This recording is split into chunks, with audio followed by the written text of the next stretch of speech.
Shalom. Islam. Hotep. Shalom Mikhael. Assalamu alaikum. I reserve all my rights without recourse. All right. Today, right now, Sunday. Just a little study time together. We are going to be discussing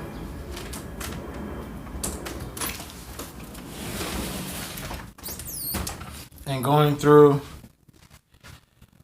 what is known as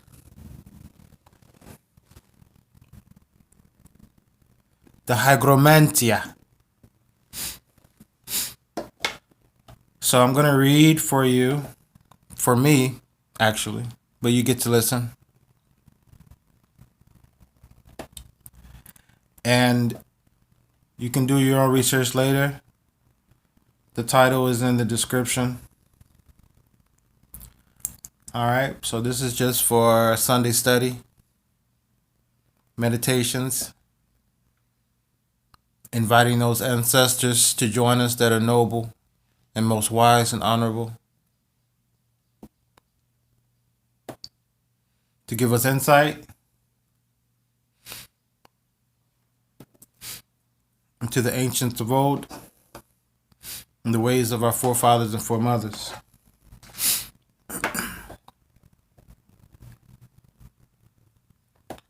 All right.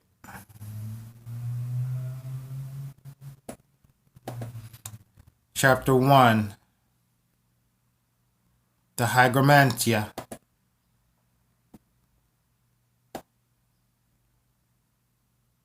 Okay. The days and hours have already been treated of. In general, in the first book, it is now necessary to notice in particular at what hour accomplishment and perfection should be given to the arts. All things necessary having been previously prepared. Okay, so it's important for us to memorize the days of the week and the hours of the day. All right, according to this text that we're going to read. So remember that, all right? We're still talking about raising our vibration. We're still talking about being the head of the family, all right? And what comes with that. All right? We're still talking about being trust fund babies and the responsibilities and the duties that come with that. All right? Back to the reading. Should it then happen that thou hast undertaken any secret operation for conversing with or conjuring spirits, in which the day and the hour are not marked, thou shalt put it in execution on the days and hours of Mercury, and the 16th or 23rd hour. But it will be still better at the 8th, which is the 3rd. All right, let me back up. Because this is actually the second. This is actually part 2. Let me start at part 1. All right, give me a second.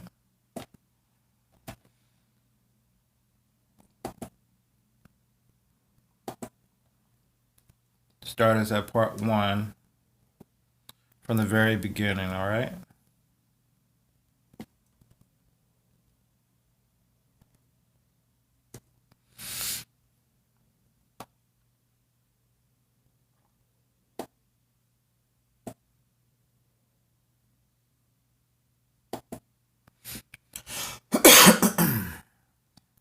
All right.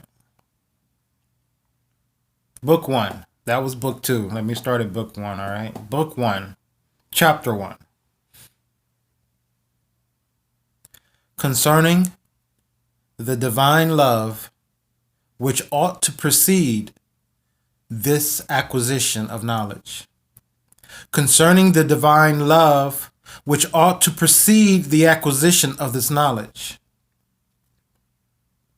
Solomon, the son of David, king of Israel, had said, the beginning of our key is to fear God, to adore him, to honor him with contrition of heart, to invoke him in all matters which we wish to undertake.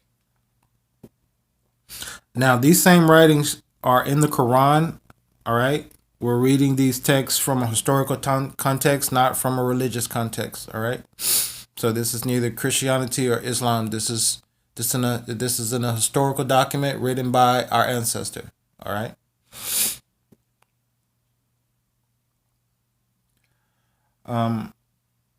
We are to honor him with contrition of heart, to invoke him in all matters which we wish to undertake, and to operate with great devotion. And thus God will lead us in the right way.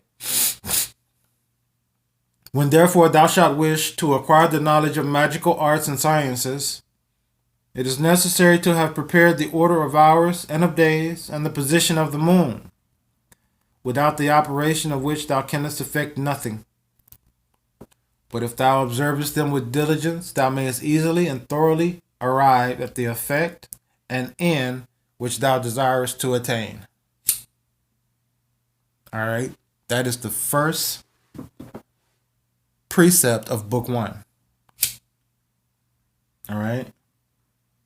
Now, what I'm reading is a text that is tens of thousands of years old.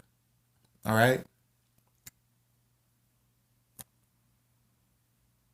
I'm reading a text that during its time was equivalent to the Constitution of America, or equivalent to,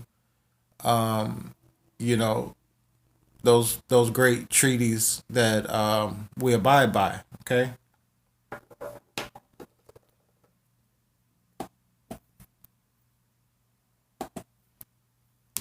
Chapter 2. Of the days and hours, and of the virtues of the planets. When thou knowest to make an experiment of operation, thou must prepare beforehand all the requisites which thou wilt find described in the following chapters. Observing the days, observing the hours, and observing the effects of the constellations which may be found in this chapter. It is therefore advisable to know that the hours of the day and of the night together are 24 in number, and that each hour is governed by one of the 7 planets, in which regular order, commencing at the highest and descending to the lowest. The order of the planets is as follows: Shabbata, Saturn. Beneath Saturn, Tazadek, Jupiter. Beneath Jupiter is Ma'adim, Mars. Beneath Mars is Shemesh, the sun. Beneath the sun is Noga, Venus. Beneath Venus is Kokav, Mercury. And beneath Mercury is Levana, the moon, which is the lowest of all the planets. It must therefore be understood that the planets have their dominion over the day, which approaches nearest unto the name which is given and attributed unto them. Visa over Saturday, Saturn. Thursday, Jupiter. Tuesday, Mars. Sunday, the moon. Friday, Venus. Wednesday, Mercury. And Monday, the moon. Sunday is the sun. I said the moon. Sunday, the sun. Friday, Venus. Wednesday, Mercury. Monday, the moon. Pause this and memorize that. If I ask you what day it is and what is the ruling planet of the day, you should be able to tell me that like that. Your 2-year-old should be able to tell me that. The rule of the planets over each hour begins from the dawn at the rising of the sun on the day which takes its name from such planet, and the planet which follows it in order succeeds to the rule over the next hour. Thus, on Saturday, Saturn rules over the first hour, the first hour being midnight. Jupiter, the second hour, which is 1 a.m., Mars, the third, the Sun, the fourth, Venus, the fifth, Mercury, the sixth, the Moon, the seventh, and Saturn returns in the rule over the eighth. And it continues from there on and on and on. The planets always keeping the same relative order. All right. So when we think about planets, we think about archangels, we think about heavenly hosts. All right. We think about planets like the one we live on. We think about them in the context of them being living beings. Living, breathing beings. All right? Don't forget that. Note that each experiment or magical operation should be performed under the planet and usually in the hour which refers for the same. For example, in the days and hours of Saturn, thou canst perform experiments to summon the souls from Hades, but only of those who have died a natural death. Similarly, on these days and hours, thou canst operate to bring either good or bad fortune to buildings, to have familiar spirits attend thee in sleep, to cause good or ill success to business, possessions, goods, seeds, fruits, and similar things, in order to acquire learning, to bring destruction, and to give death, and to sow hatred and discord. All right? The days and hours of Jupiter are proper for attaining honors, acquiring riches, contracting friendships, preserving health, and arriving at that thou canst desire. Right?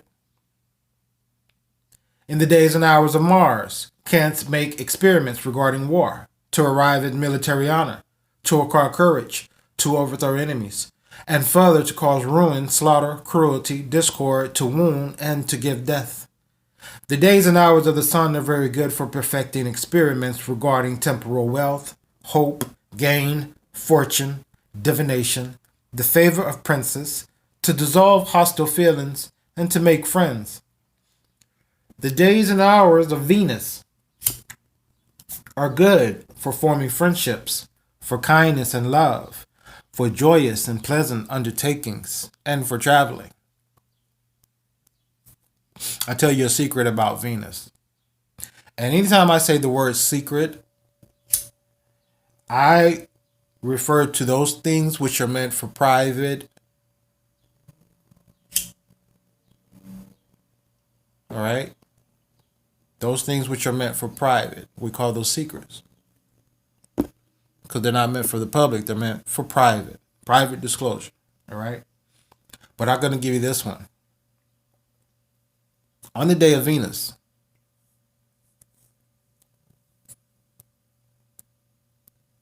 there is an hour. And during that hour, if you know when that hour is, and if you prepare properly,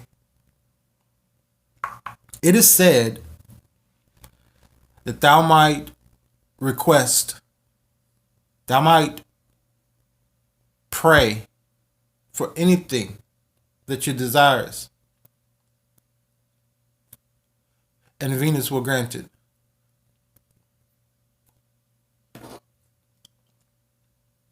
So maybe you can try it.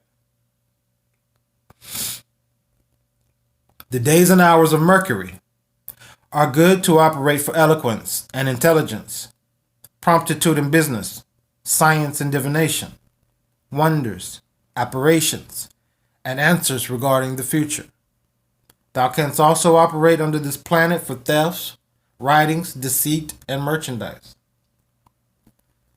The days and hours of the moon are good for embassies, voyages, envoys, messages, navigation, reconciliation, love, and the acquisition of merchandise by water. Sounds like commerce. Okay. Thou shouldest take care punctually to observe all the instructions contained in this chapter, if thou desirest to succeed, seeing that the truth of magical science dependeth thereupon.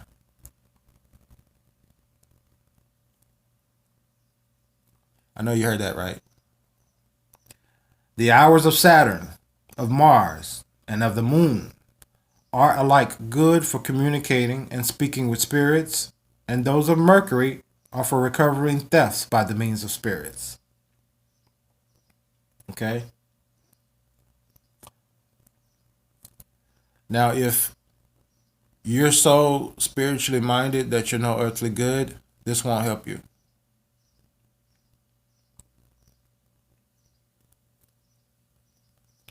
We must be balanced. As above, so below. All right? And for one, you can't even think to yourself that you have any kind of spirituality when you allow fear to overcome you when it comes to matters of the spirit. All right? So we are reading what one might call a treaty of the spirit. All right? You got the Treaty of Peace and Friendship, 1836. You got this treaty right here. All right?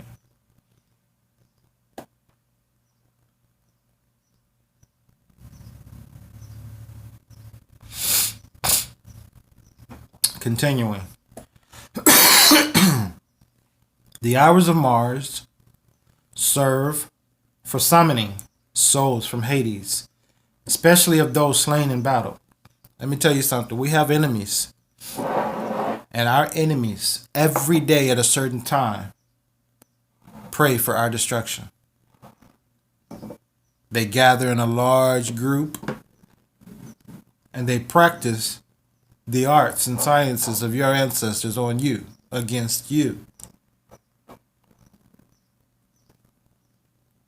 So, if that doesn't make you feel any kind of way to listen and remember this right now, nothing will.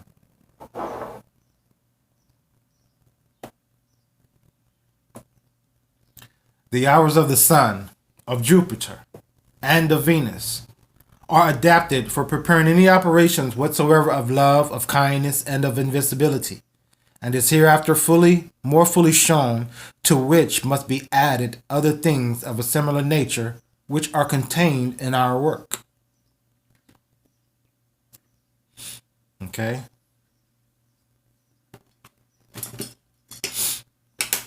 Well, mainly because if someone gave you, if you found out, okay, we won't even say someone gave you.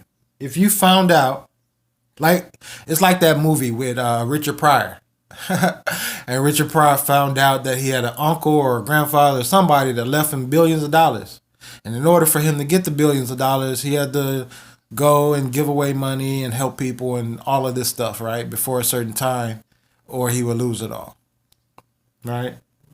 So it's kind of like that. Because there's things you need to know. Being the executor, being the trustor, okay? Being the chief of your clan, all right? Because this is the school of the chiefs, all right? And even if you're not the chief of your clan, even if you're the priest or the priestess of your clan, all right? Even if you advise your chief, if you counsel your chief, okay? Because all kings, all emperors, they have councils to advise them, right? A wise one does. Maybe you got fools and idiots. But all wise and noble kings and emperors, queens and empresses. They have councils. All right? And they depend on their councils for intelligence, right? For information and decision making, right? Those councils didn't just wake up one day and become councils. No, they were trained. They studied, right? Or else, how would you be able to advise the king?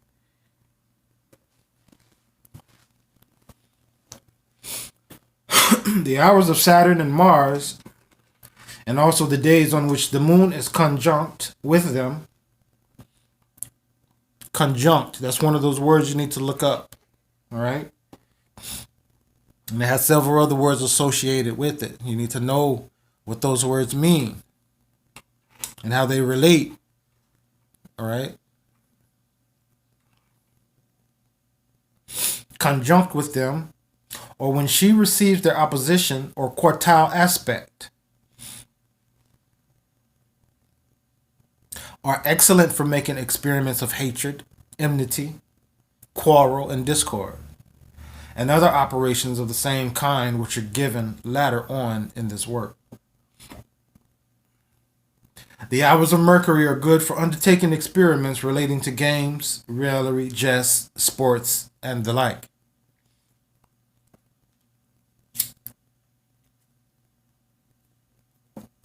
The hours of the Sun, of Jupiter, and of Venus, particularly on the days which they rule, are good for all extraordinary, uncommon, and unknown operations. The hours of the Moon are proper for making trial of experiments relating to recovery of stolen property, for obtaining nocturnal visions, for summoning spirits in sleep, and for preparing anything related to the water. The hours of Venus are furthermore useful for lots, poisons, all things of the nature of Venus, for preparing powders, provocative of madness, and the like things. But in order to thoroughly effect the operations of this art, thou shouldest perform them not only on the hours, but on the days of the planets as well.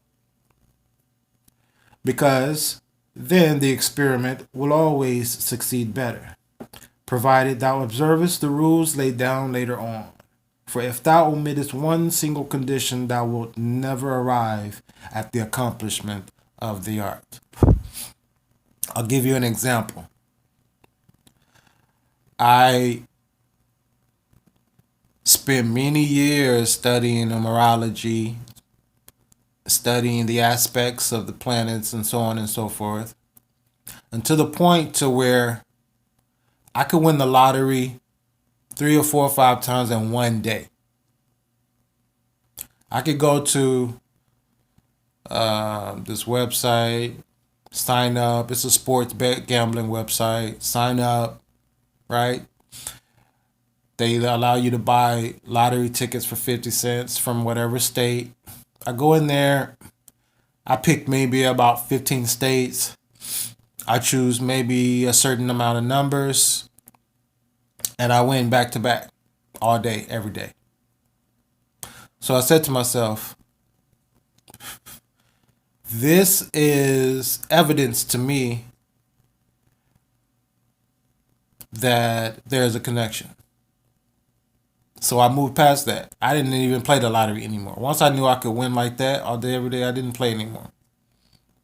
I moved further into my studies.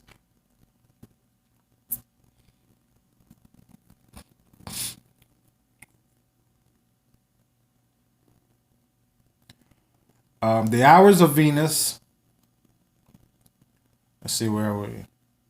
For those matters, then, which appertain unto the moon, such as the invocation of spirits, the work of necromancy.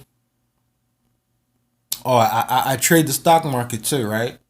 So, like right now, if you trade the stock market, right now probably be the best time to start selling, right? And I trade the ES Mini, for fun. It's about at $3,000. I don't think it's going any lower. I think it's going. I mean, I don't think it's going any higher. It could possibly spike up, but according to my numerology studies and planetary alignments, the market's gonna start dipping. All right, and the Bitcoin I've been holding for all these years is gonna start climbing. All right, because of how certain elements of life operate under certain aspects or certain positions of the planets and the hours of time and so on and so forth. Right? These people up there in Wall Street, they know this stuff like the back of their hand. That's why they have billions and billions of dollars, because they trade the markets based on these sciences. They do commerce based on our science.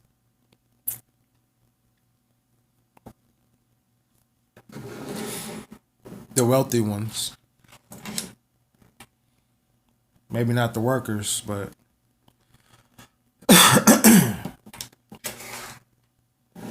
all right. And once you get to a point you realize knowing this prepares you for so much more than being able to do tricks, right? Being able to predict the future, right?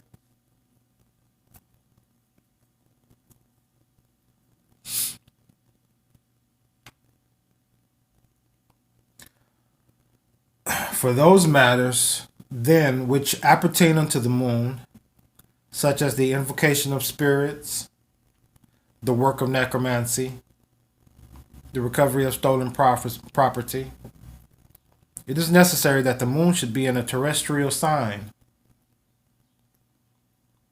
such as Taurus or Virgo or Capricorn. For love, grace, and invisibility, the moon should be in a fiery sign, like Aries, Leo, Sagittarius. For hatred, discord, and destruction, the moon should be in a watery sign, like Cancer, Scorpio, or Pisces. For experiments of a peculiar nature, which cannot be classed under any certain head, the moon should be in an Aries sign, like Gemini, Libra, or Aquarius.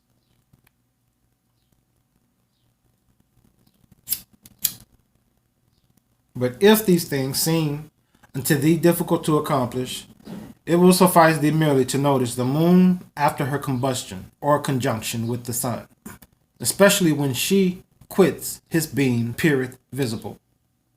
For then it is good to make all experiments for the construction and operation of any matter. That is why the time from the new until the full moon is proper for performing any of the experiments of which we have spoken above.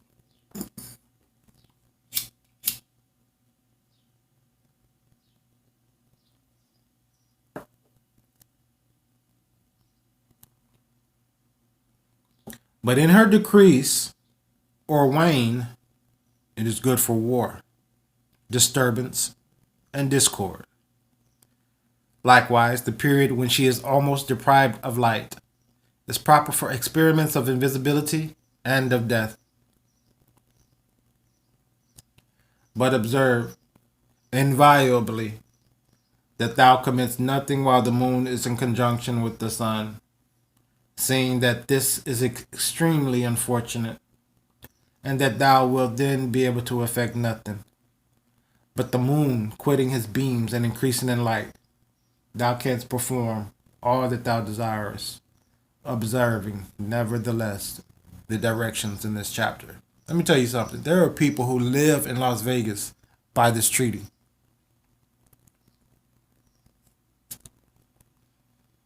They make money all day, every day by this treaty, by our arts and sciences. And when I say our,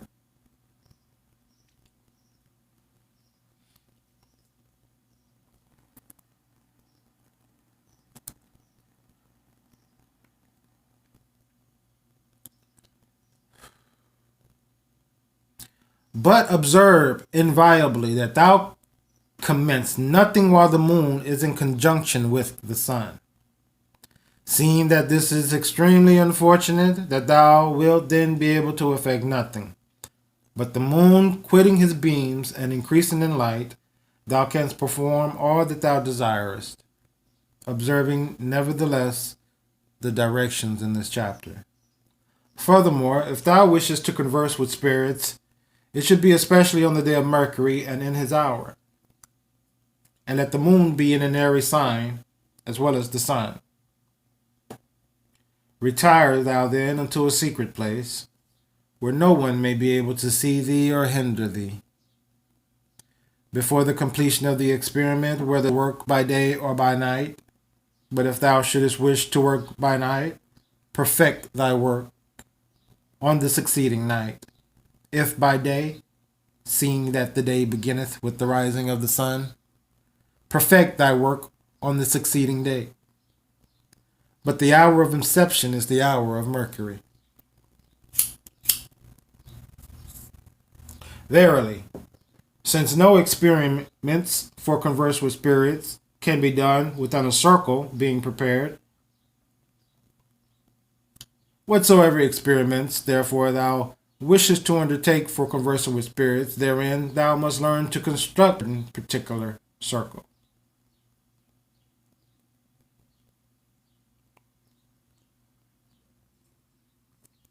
That being done, surround that circle with the circle of art for better caution, and if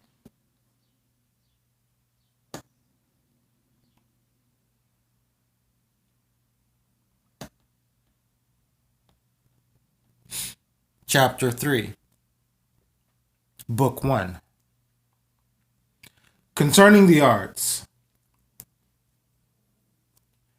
If thou wishest to succeed, it is necessary to make the following experiments and arts in the appropriate days and hours, with the requisite solemnities and ceremonies contained and laid down in the following chapters.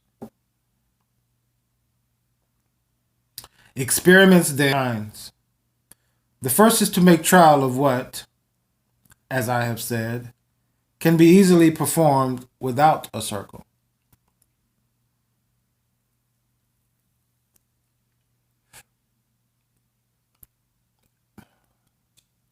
On a side note, everything in this realm that we're in, right? It abides by patterns, which we call geometry, right? They have this thing called the Fibonacci Pattern, all right, which shows the inception from the beginning and how the life duplicates and duplicates until it becomes one whole, right? And how it's always equal on all sides and all parts, right? You look at a plant and how it buds and the geometry of the plant, right? The geometry is circular-like, right? Even the sky, we look at it, it's a circular-like. Because you're plane, and you'll see a dome all the way around that plane, right?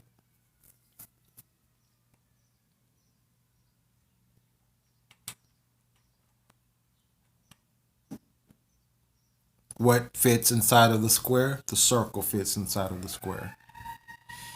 The square doesn't fit inside of the circle.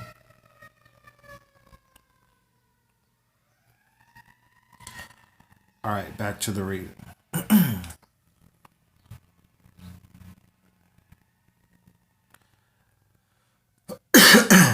Experiments then are of two kinds. The first is to make trial of what, as I have said, can be easily performed without a circle. And in this case, it is not necessary to observe anything but what thou wilt find in the proper chapters. See, I've been studying this long enough that I can get on here and talk to you like this about this. And anybody who got a problem with it and feel like they want to attack me, they're gonna have a bad time in their life. All right. All right. The second can in no way be brought to perfection without the circle.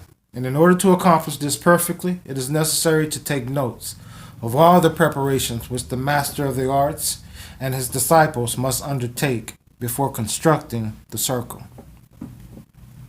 So, some things to remember. You've been out in the world all day. You come into your home, bathe, cleanse yourself. Your kids been at school, your kids been out playing, your kids been over a friend's house, they come into the home. Go cleanse, go shower, go wash. Let the water cleanse you of all of the spirits and all of the energy that you brought from outside inside. All right? I was saying cleanliness is next to godliness. I want you to take a minute and write down as many old sayings, quote unquote, as you can remember. Because those old sayings are powerful, and some of us just, don't think about it. Write down as many as you can, right? And then think about each one of them and picture them, how realistic they are and how realistically they apply to everyday life, right? And then what I want you to do is I want you to draw a box, a 3D box. All right. You ever seen a box on paper, a 3D box drawn? And I want you to take that 3D box. I want you to put it on the wall so you can look at it. And when you look at it, all right, I want you to write down or mark when you look at it when it changes and you see it differently. Right? So just mark it down. Mark, okay, it looks different now. Mark, it looks different now. And in a course of 3 to 5 minutes, you count how many times that box looked different, that 3D box. Okay? And if during that 3 to 5 minute span, you're able to change the dimension and the aspect of that box at will,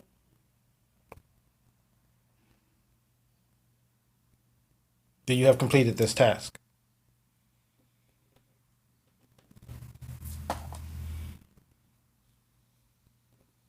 Because then you know there is no spoon. It is only you who bends, not the spoon.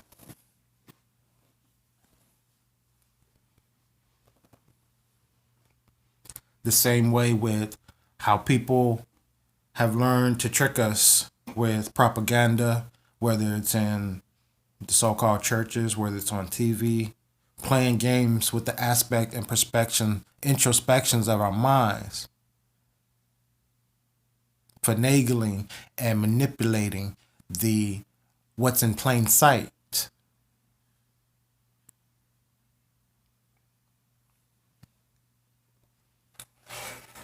All right.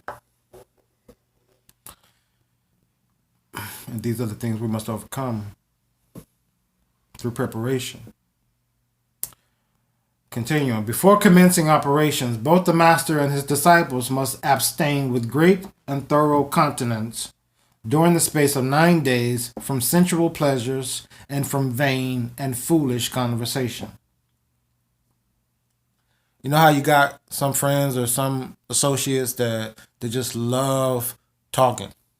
And not only that, they love for you to respond. You know what I'm saying? You know what I'm saying, man? You know what I'm saying? They just gotta have a response. It's just some people, whether it's family, whoever, relatives, kinfolks, whoever.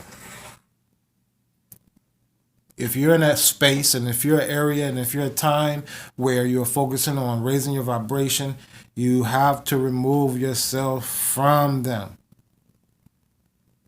Love them from a distance. Those who are seeking the same vibe as you, vibration as you, they'll stay close to you, or you'll stay close to them. But the other ones, they won't, because they're not there yet. They don't make them bad people. They turn their backs on you. They kicked you out. They don't make them bad people. They don't know better. They still hypnotized. They still plugged in. They still slaves in the mind and in the spirit. They're still slaves.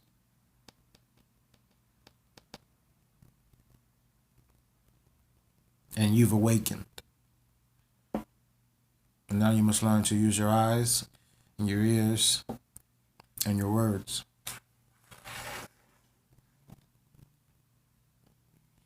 And other arts and sciences that have been bequeathed to you.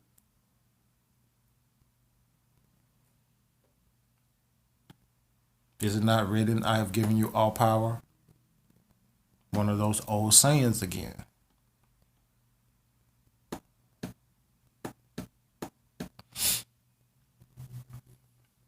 Continuing. As plainly appeared in the second book, chapter 4. 6 of these 9 days having expired, he must recite frequently the prayer and confession as will be told him. And on the 7th day, the master being alone, let him enter into a secret place. Let him take off his clothes and bathe himself from head to foot in consecrated and exorcised water, saying devoutly and humbly the prayer, O Lord Adonai, etc., etc., as it is written in the second book, chapter 2. We'll get to that. The prayer being finished, let the master quit the water and put upon his flesh raiment of white linen, clean and unsoiled, and then let him go with his disciples into a secret place, and command them to strip themselves naked. And they, having taken off their clothes, let him take exorcist water and pour it upon their heads, so that it flows down to their feet and bathes them completely. And while pouring this water upon them, let the master say, Be ye regenerated. Be ye regenerate, renewed, washed, and pure, etc., etc. It's funny because before I even studied this, I've always had more than one girlfriend at a time, and they knew each other. We all lived together. Sometimes 3, sometimes 4. But every time I got a new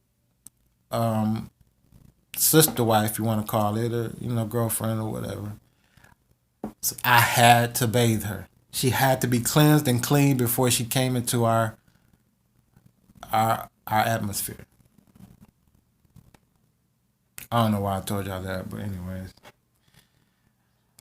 Which being done, the disciples must clothe themselves, putting upon their flesh like their master, raiment of white linen, clean and unsoiled. And the 3 last days, the master and his disciples should fast, observing the solemnities and prayers marked in Book 2, Chapter 2. Note that the 3 last days should be calm weather, without wind, and without clouds, rushing hither and thither over the face of the sky. On the last day, let the master go with his disciples into a secret fountain of running water, or unto a flowing stream, and there let each of them, taking off his clothes, wash himself with due solemnity, as is rehearsed in Book 2. Washing yourself could be taking a shower, in your alone time, and just meditating and being quiet and still, maybe having some soft music on, and just enjoying the ancestors granting those requests, and being in, putting your atmosphere in the feng shui that you want it to be in, right?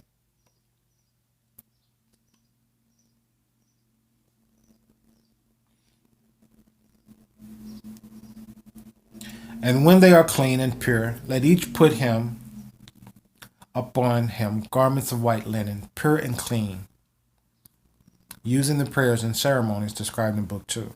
Okay, pure and clean also is a matter of what we are consuming for energy. All right.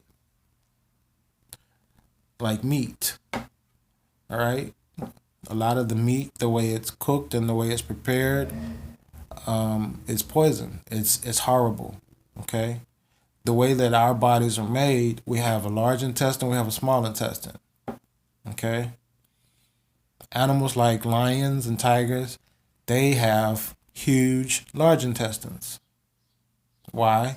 So that the meat that they eat and the bones and meat that they eat can be digested in the way that it needs to be expelled from their body. Okay? Our bodies, our large intestines are not that big. Our small intestines are long, right? Extremely long, right? Animals that only eat plants have extremely long small intestines.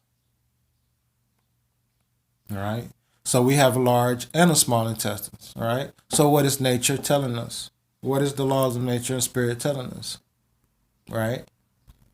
If you do eat meat, it is to be in very, very, very small portions. Okay. Now, if you're performing conjuring, summoning, okay, there is a time not to eat meat. Okay. Because the meat is dead, it's dying. When we put it in our body, it's like a graveyard. It's dying. It's already dead. There's no life in it. It's lifeless. It's like junk food, right? But what's worse is once it decomposes, depending on the meat, right, it turns into a parasite, right? A maggot. Except that maggot is not in a trash can, it's in your stomach, it's in your gut. You got maggots in your gut now because of the meat you ate that hasn't digested, that's been sitting in there for 2 or 3 weeks or even longer. All right?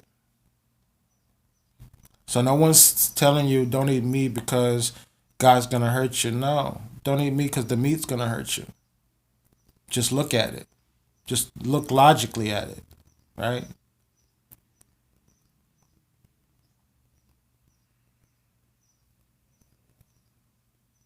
And when your body, when the elements of our bodies, our blood and our organs and our structures are using and exerting all of its force to deal with what that meat does to it, okay, in a negative manner, okay, that takes away from the essence and the energy needed for you to focus on other areas, like this area we're reading right now,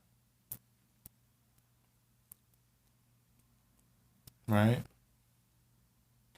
So I'm gonna have to do this in parts because YouTube's still blocking. They changed somehow all of a sudden. Now you gotta have 1,000, 10,000 subscribers to go live and all this other mess. So I'm gonna send them a letter here shortly so they can put my account back like it's supposed to. But I'm already dealing with a few situations, so I'll deal with one at a time. Stay organized. And then I'll get on Google and YouTube's ads because all of these comments where they're allowing people to say such heinous and hateful comments, the type of comments that incite violence, and they're definitely will hold Google and YouTube liable for criminal accessory. So they can get ready for it because I'm not playing around. And you shouldn't either. All right. So where are we? Let me see. I'm gonna come back on a part 2. All right. Peace and love, life forever. Ashe. Hotep.